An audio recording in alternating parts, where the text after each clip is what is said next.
There's a version of Oak Cliff people know from headlines: Oswald, the Texas Theater, a neighborhood with a reputation. But there's another Oak Cliff story that's quieter and honestly, I think more interesting to some. The years when artists started moving in. Because rent was cheap, space was available, and being across the river gave you the freedom to do your own thing. Through the 1970s and the 1980s, Oak Cliff picked up a new nickname: Dallas's Left Bank, a creative enclave built less on institutions and more on studios, live workspaces, and people making stuff wherever they could fit it. And that's where the nickname comes when people say the Left Bank. They're borrowing an old reference from Paris, the River Gouge, the left side of the Seine, long associated with artists, writers, students, cafes, a kind of bohemian, countercultural, creative life. What's interesting to explore is why Dallas's Left Bank formed here. Oak Cliff wasn't always a scrappy outsider. It started as a separate town, once promoted as a wealthy suburb with hills and green spaces, before it was annexed by Dallas and began changing. Decade after decade, the time the art scene starts taking shape is in the late 1960s and 70s. A lot of Oak Cliff is in transition, demographically, economically, culturally. After the Civil Rights Act, South Oak Cliff became one of the first Dallas neighborhoods to integrate, and you get this familiar pattern: shifting demographics, declining property values, large-scale white flight, and in the middle of that, artists show up, not to save the neighborhood, mostly because they needed space, and Oak Cliff had it. So today, we're telling the story of that era, how Oak Cliff became a working studio neighborhood, who built it, what they made, and what it cost.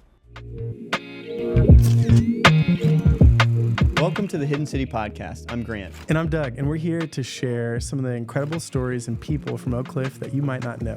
We're going to sit down with some of the visionaries, craftsmen, and business owners who have shaped Oak Cliff into what it is today. Oak Cliff is on the south bank of the Trinity River, a few miles south of downtown Dallas. While technically it was part of Dallas, it was its own city for a long time, and it still has that independent spirit. We'll dive into the history and the spirit of this place, exploring the different challenges and successes that defined it. This is The Hidden City, a podcast about the people and the stories that make Oak Cliff extraordinary.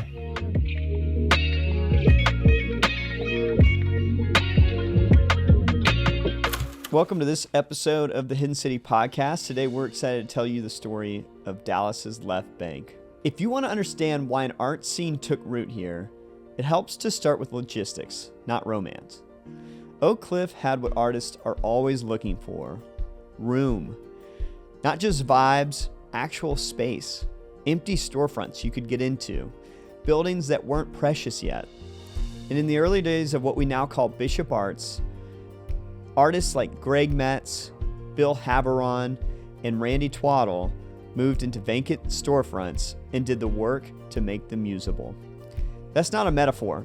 That's keys, drywall, paint, and time. And that connects directly to the name Bishop Arts District. The Bishop part isn't branding, it's Bishop Avenue, a small commercial strip that had been in decline. The arts part shows up because of what people actually started doing with those spaces, turning them into studios, galleries, and shops. It's a name that basically tells you what changed and where.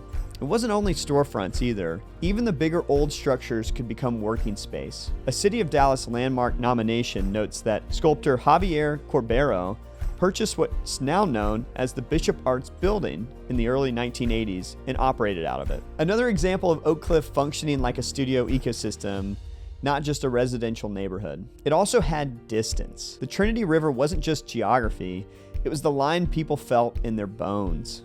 There was a reason South of the Trinity River shows up in Dallas conversations like a category. In 1990, D Magazine captured that Oak Cliff point of view plainly. A City Hall, North Dallas mindset treating the area south of the Trinity River like a red-headed stepchild. That's the psychological boundary.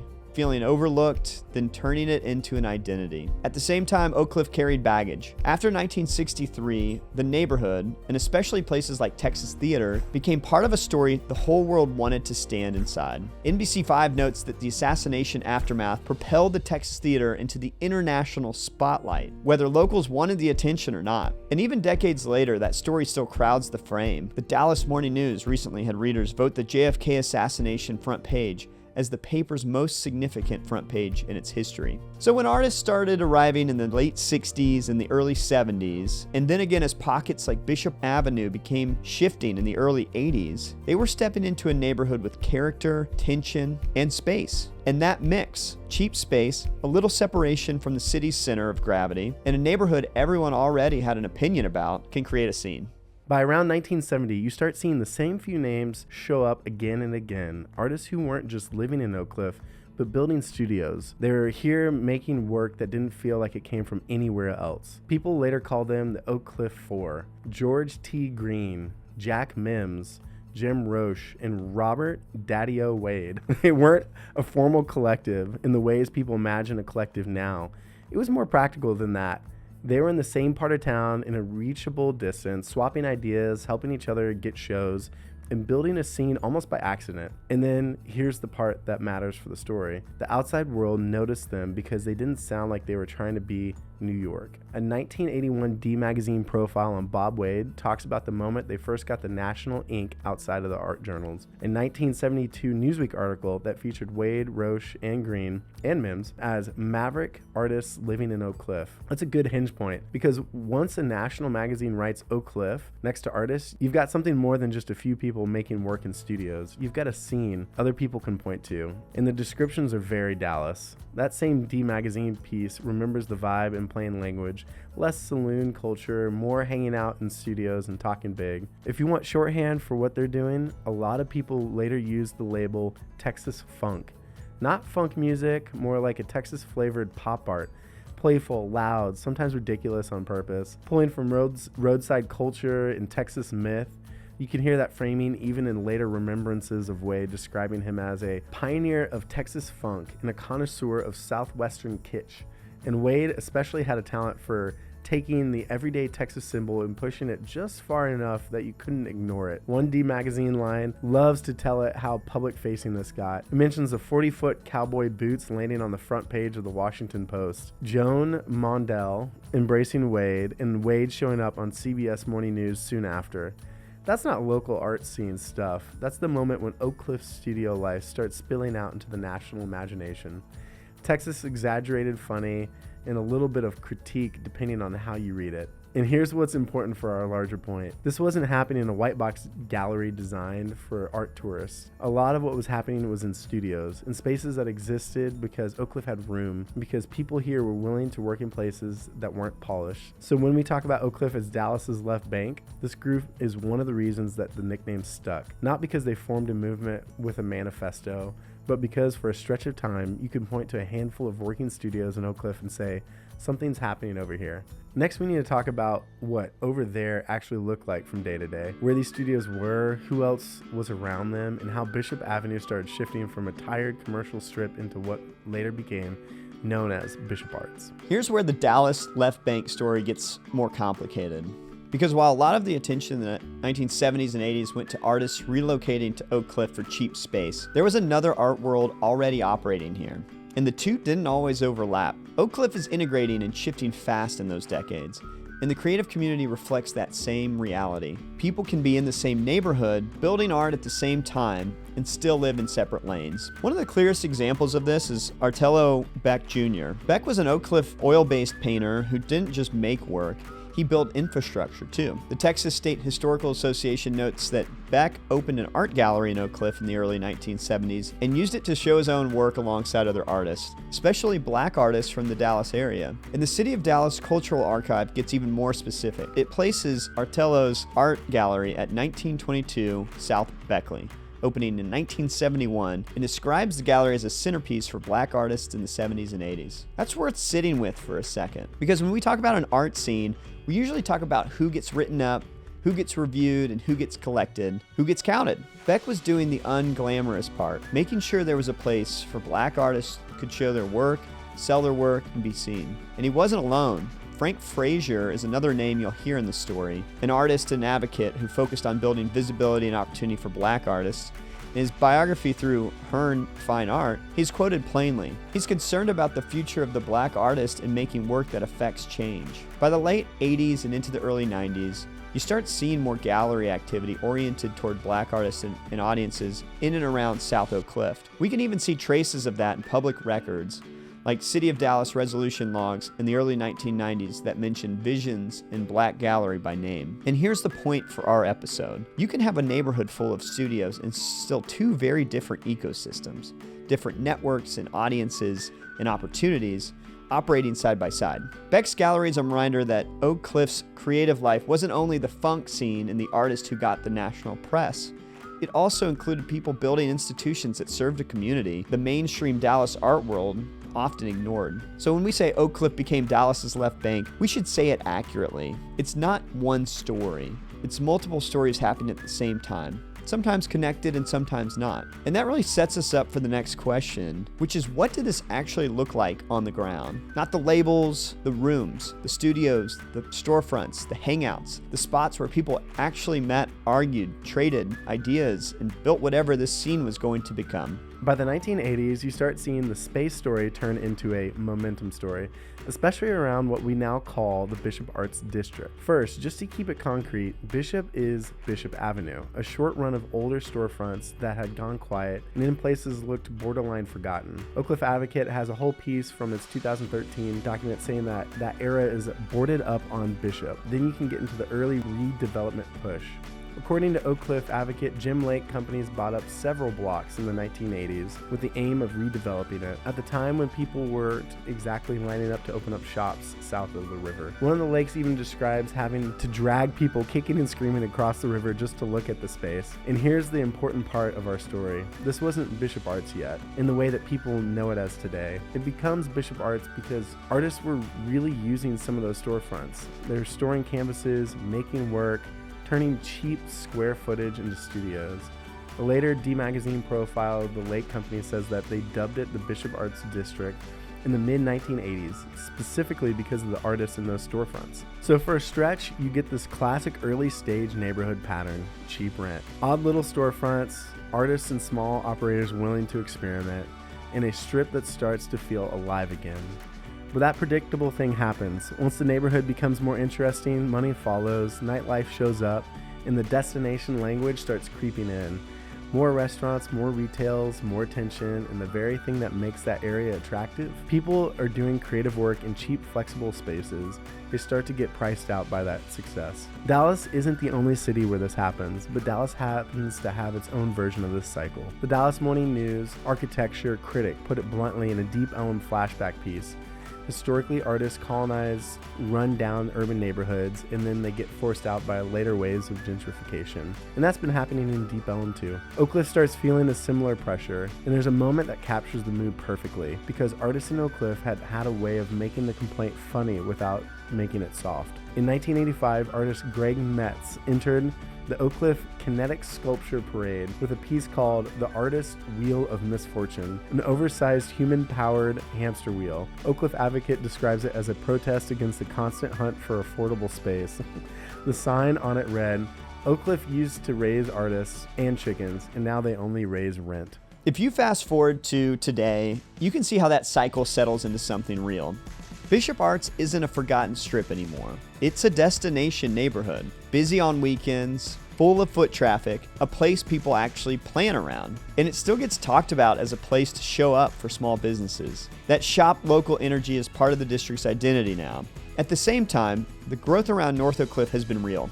More housing, more development, more people living within walking distance of Bishop Arts than ever before. Axios described major apartment projects stacking up in the corridor between Bishop and the river, changing the scale of the area pretty quickly. So yes, the rent problem is a part of the story. Once a neighborhood becomes interesting, pressure follows. It's not unique to Oak Cliff. It's basically the standard pattern. The parts of the town that have the most room for experiments are usually the parts the market hasn't decided to prize yet. And Bishop Arts has changed dramatically. It's not the same strip it was when empty storefronts were the draw. It's more polished, more crowded, more planned, and in some ways, that's inevitable once a place becomes a destination. There's also a quiet irony in it. The thing that made it cool at the beginning, cheap space and a little freedom, doesn't usually survive the success. The early texture leaves or gets priced out, and then the neighborhood has to backfill that interesting feeling with something else. Better branding, better patios, better lighting, and a cleaner version of the story. But here's the part worth ending on. Bishop Arts didn't become Bishop Arts by accident. It became what it is because people kept choosing to build something in that space they had. Storefront by storefront, idea by idea. And that's still true, just under different conditions now. Even now, when you walk through those blocks, you can still find what survived from the earlier days. A place that rewards the independent, small operator, the shops that do things their own way. The district still runs on that neighbor-to-neighbor energy. People showing up, bringing friends, and making it a habit. So, when we talk about Oak Cliff as Dallas's left bank, we don't mean it like a slogan. We mean it like a pattern, with all the trade-offs included. Give people room, and they'll make something worth walking into. And then the hard part is keeping it human once everyone else shows up. All right, Grant, the Dallas left bank. That's crazy. I feel like, I've always been drawn to Oak Cliff because there's so many artists over here. I feel like you have been as well. But it's cool getting to know more and more of the story and just how much has been baked into this neighborhood. Definitely. I mean, I think about what the left bank is in Paris and like that whole kind of cool vibe of... We've both been lucky to be over in Barris before and kind of take some of that stuff in. And and you've got not only artists but a lot of literature folks too. Ernest Hemingway and others that were Came there. Through there. Yeah. I mean, I think of Javi, I think of Claudia. Like, you kind of... Exactly. We have all these independent bookstores over here. I'm like, well... Duh, it's happening in Dallas's left bank. Like, why would it be helping anywhere else? 100%. That's part of the story that we didn't get into too much in the episode yet. But today, the literature side of it is just as much as the music, just as much as the art. And I mean, it's a fascinating story to me because it on one hand, it makes sense. Like, a lot of open spaces, cheap rent, free rent at times. Yeah. Like, that is where artists can oftentimes end up. And that doesn't last forever in most places. And it's kind of a reality it can move into different areas. Like, it's a reality of development. And there's like a bigger story there about towns being developed and how that looks. So, it's kind of complicated and interesting to me. Yeah, I could see it. It's development, it's community too. Like, I think that's the Oak Cliff 4 that we were talking about, that where it's like, oh, these people, like, we're together and they were talking and they were drawn to each other. I think I hear that from a lot of Waxbase members or other people too, where it's just like, oh, well, this is like a creative hub, or like I knew this person or this person. There is like that communal kind of like aspect where you kind of want to be together in some of those things. And so, and I think it's kind of an awesome part and identity of Oak Cliff. When sometimes it can have a couple of negative things that get associated. You're like, oh, this is one of those things that's just for sure so awesome to show. Well, I don't think it's gone either. Like, I think I think it still is very much the left bank of Dallas. Even though maybe Bishop Arts is a microcosm of it, Bishop Arts changed. Yeah, I heard someone else say like, oh, the last artist left Bishop Arts a decade ago, and you're like, it's now just retail or whatever. But and you're like, that's fine, but there's Oak Cliff's big, and I guess what, there's a ton of artists in Elmwood or other spots like over in East Oak Cliff, and the amount of musicians we know, artists we know who live over here, and then I would say too, like, just because they might have left a certain part of Oak Cliff doesn't mean they left Oak Cliff in general. Like, most of the creative people that we know in the city live in Oak Cliff, and that is not a coincidence to me. Someone reached out from the Dallas Symphony to do a show, which would be fun to do. But can't wait. They were like, so many people from the symphony just live down here in Oak Cliff. I'm like, it doesn't surprise me. Like, it's kind of natural at this point hearing those types of things. But no, totally, man. Yeah, the Bishop Arts side of the story is interesting. I think people can rag on Bishop Arts all they want, and I can't, honestly, with some good reason, I get it. Yeah, for sure. There's parts of it that like just look radically different than they used to. I still go there a lot. I still enjoy it. Yeah, and it is definitely more like destination date night kind of place. But I do think part of this is like, this is something that happens everywhere. It is not like a Bishop Arts only kind of instance. No. It's like, this is a pattern of development that you can see across the United States and elsewhere. And so, that poses bigger questions about, for sure, where's there room for artists to be and stay? Yeah. And there's always a tension between like having studios and like that kind of aspect of like, making space for that type of stuff. Yeah. Yeah. And it takes developers and people like that who care about it and make space even to their own loss for, artists or whoever it might be. How do you value that as a developer? Because I think it's a lot of it does feel development driven, maybe not all of it, but some of it for sure. And I do think like I immediately go back to like the examples of like kind of who even when we had Greg Brondeville on, he was like, I was drawn because Texas Theater was here. This person was here, or, hey, there's a bookstore here. And this person, so maybe it is tied to space too and development, or maybe it is also just like, hey, there's an interesting person who did something. Yeah. And because that interesting person did something, that's drawn other interesting people to them as well. Yeah, there's a ripple effect there. Yeah. No doubt. I mean, I think that's part of the spirit that lives on of the artist that started here. It's probably more entrepreneurial driven than it is artist driven at times now. But even going back to the intersection of development and artists, I think too about our friend AJ, who's developed with Haley and others like a really awesome art walk way of integrating art into their development projects. Even Monty, I know too, deeply values art and has hosted artists as residences in his building for developers years and years. that share that value for sure. And it's cool to see that. Dude, I have to say, speaking of developers and landlords, that quote from the 70s was hilarious. What was it? Oak Cliff used to raise artists and chickens, and now they just raise rents. I mean, that was too good. Yeah, that was hilarious. But you can see it though. Too. It was 50 years ago, right? Or like 40 something years ago. Yeah. Like they're saying that. What was interesting to me is learning about the Big Four and like their national recognition for Oak Cliff. I thought that was interesting. I'd never heard that really before. But anything else that stuck out to you about learning about the left bank of Dallas? No, I love that. I mean, I feel like there's a pressure of like Dallas being very hoity-toity, nice New York gallery kind of like thing, and it makes sense that Oak Cliff was that pressure valve for some of that reaction and stuff too. So I love it. Love that it's part of our identity, and that was a fun episode. Instead of the Seine River, we've got the Trinity River. That's right. I'll take the Trinity any day. That's right. Yeah. Well, thanks for listening to this episode and learning about the left bank of Dallas with us. We'll see you guys soon. Hey, thanks for tuning in to this episode of The Hidden City. We hope you discovered something about Oak Cliff that you didn't know. If you enjoyed the show, I hope you subscribe to it on YouTube and then follow us on any of the podcasting platforms. Also, if you enjoyed it, please share with a friend, and thanks so much for tuning in.